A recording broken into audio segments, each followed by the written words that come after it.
ಕಳೆದ 100 ವರ್ಷಗಳಲ್ಲಿ ಕಂಡು ಕೇಳರಿಯದ ಅನಾವೃಷ್ಟಿ ಉಂಟಾಗಿದ್ದು, ರಾಜ್ಯ ಸರ್ಕಾರ ಯಾವುದೇ ಕ್ರಮ ಕೈಗೊಳ್ಳದೆ ನಿರ್ಲಕ್ಷ್ಯ ಧೋರಣೆ ತಳೆದಿದೆ ಎಂದು ಮಾಜಿ ಉಪಮುಖ್ಯಮಂತ್ರಿ ಕೆಎಸ್ ಈಶ್ವರಪ್ಪ ಹೇಳಿದ್ದಾರೆ. ರಾಜ್ಯದಲ್ಲಿ 157 ತಾಲೂಕುಗಳಲ್ಲಿ ಅನಾವೃಷ್ಟಿ ಇದೆ. 14 ತಾಲೂಕುಗಳು ತೀವ್ರ ಬರಪೀಡಿತವಾಗಿದೆ.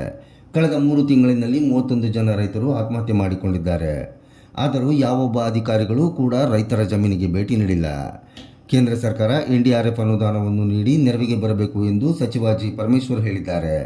ಆದರೆ ರಾಜ್ಯ ಸರ್ಕಾರ ಇದುವರೆಗೂ ಎಷ್ಟು ಹೆಕ್ಟೇರ್ ಬೆಳೆ ನಷ್ಟವಾಗಿದೆ ಎಂಬ ವರದಿಯನ್ನು ಸೂಚಿಸಿಲ್ಲ. ಅದಕ್ಕಾಗಿ ವಿಶೇಷ ಪ್ರಯತ್ನವನ್ನು ಕೂಡ ಮಾಡಿಲ್ಲ ಎಂದು ಸುದ್ದಿಗೋಷ್ಠಿಯಲ್ಲಿ ಈಶ್ವರಪ್ಪ ರಾಜ್ಯ ಸರ್ಕಾರವನ್ನು ದೂರಿದ್ದಾರೆ.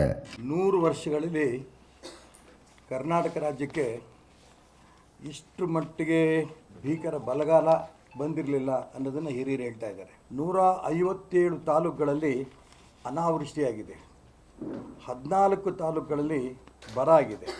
ಕಳೆದ 3 ತಿಂಗಳಲ್ಲಿ 31 ಜನ ರೈತರು ಆತ್ಮಹತ್ಯೆ ಮಾಡಿಕೊಂಡಿದ್ದಾರೆ. ಇಷ್ಟೆಲ್ಲ ಕರ್ನಾಟಕ ರಾಜ್ಯದಲ್ಲಿ ನಡೀತಾ ಇದ್ದರೂ ಕೂಡ ಯಾವ ಅಧಿಕಾರಿಗಳು ಕೂಡ ರೈತರ ಜಮೀನುಗಳು ಹೋಗಿಲ್ಲ.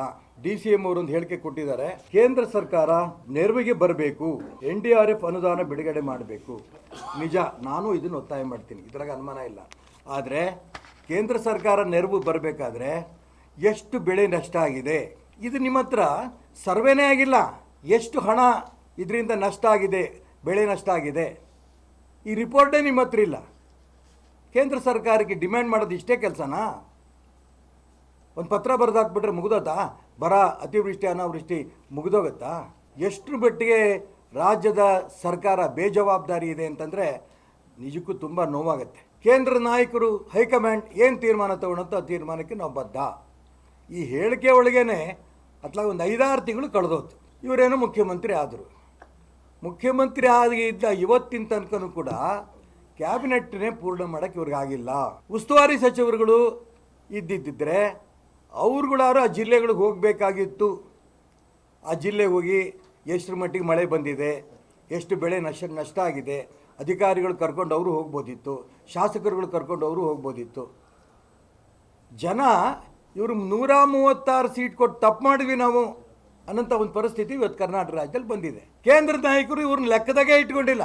AICC ಅಧ್ಯಕ್ಷರು ಸಂಪುಟ ವಿಸ್ತರಣೆ ಬಗ್ಗೆ ನಾನೇನು ಹೇಳೋದು? ನಾನು ನನ್ನ ಖಾಸಗಿ ಕೆಲಸದ ಮೇಲೆ ಬೆಂಗಳೂರು ಬಂದಿನೇ, ಸದ್ಯಕ್ಕೆ ಆಸ್ಪತ್ರೆಗೆ ಹೋಗ್ತಿದ್ದೇನೆ. ರಾಜ್ಯ ಸಚಿವ ಸಂಪುಟ ವಿಸ್ತರಣೆ ವಿಚಾರದ ಬಗ್ಗೆ ಈಗ ನಾನೇನು ಹೇಳಲಿ? ನಾನು ಇಲ್ಲಿದ್ದೇನೆ ಅಷ್ಟೇ, ನನಗೆ ಅದರ ಬಗ್ಗೆ ಏನೂ ಗೊತ್ತಿಲ್ಲ. ಡೆಲ್ಲಿಯಿಂದ ಬರ್ತಾರಲ್ಲ, ಬಂದವರನ್ನೇ ಕೇಳಿ. ನಿಜಕ್ಕೂ ನಂಗೆ ನಾಚಿಕೆ ಆಗುತ್ತೆ. ಒಬ್ಬ AICC ಅಧ್ಯಕ್ಷರು ಕರ್ನಾಟಕ ರಾಜ್ಯರಾಗಿ ರಾಜ್ಯದ ಸಚಿವ ಸಂಪುಟ ವಿಸ್ತರಣೆ ಮಾಡೋ ದಿಕ್ಕಿನಲ್ಲಿ ನನಗೇನೂ ಗೊತ್ತಿಲ್ಲ, ನಂಗೆ ಕೇಳಬೇಡ್ರಿ, ಡೆಲ್ಲಿಯಿಂದ ಯಾರು ಬರ್ತಾರೋ ಅವ್ರು ಕೇಳಿ ಅಂತಂದರೆ ಇದೊಂದು ಕಾಂಗ್ರೆಸ್ ಅನ್ನೋದು ಪಕ್ಷನ ಇದು? ಇದಕ್ಕೋಸ್ಕರ ಜನ ನಿಮಗೆ ಕೊಟ್ಟು ಕೊಟ್ರಾ? 81% ಮಳೆ ಕೊರತೆ, ಬಿತ್ತನೆ ಎಲ್ಲ ಆಗಿ 1.5 ತಿಂಗಳಿಂದ ಮಳೆ ಇಲ್ದೇನೆ ಸಂಪೂರ್ಣ ಬಿತ್ತನೆ ನಾಶ ಆಗೋಗಿದೆ. ಹಸುನ ದನನ ಇದನ್ನ ಮಾರಾಟಕ್ಕೆ ಅಂತ ಅಂದ್ಕೊಂಡು ಕೆಲವು ಕಡೆ ಜಾತ್ರೆ ಕರೀತಾರೆ. 1.5 ಲಕ್ಷ 2 ಲಕ್ಷ ರೂಪಾಯಿ ಬೆಲೆ ಬಾಳಂತ ರಾಸುಗಳಿಗೆ 50,000 ರೂಪಾಯಿ ಕೇಳೋರಿಲ್ಲ. ಕಣ್ಣೀರು ಹಾಕೊಂಡು ರೈತರು ಅದು ಮಾರಾಟ ಮಾಡ್ತಿದ್ದಾರೆ. ಕಸಾಯಿಖಾನೆಯರು ತಗೊಂಡವ್ರಿಗೆ ಹಬ್ಬ. ಇಷ್ಟು ಬೇಜವಾಬ್ದಾರಿ ಕರ್ನಾಟಕ ರಾಜ್ಯದ ಇತಿಹಾಸದಲ್ಲಿ ನಾವು ಕಂಡಿರಲಿಲ್ಲ.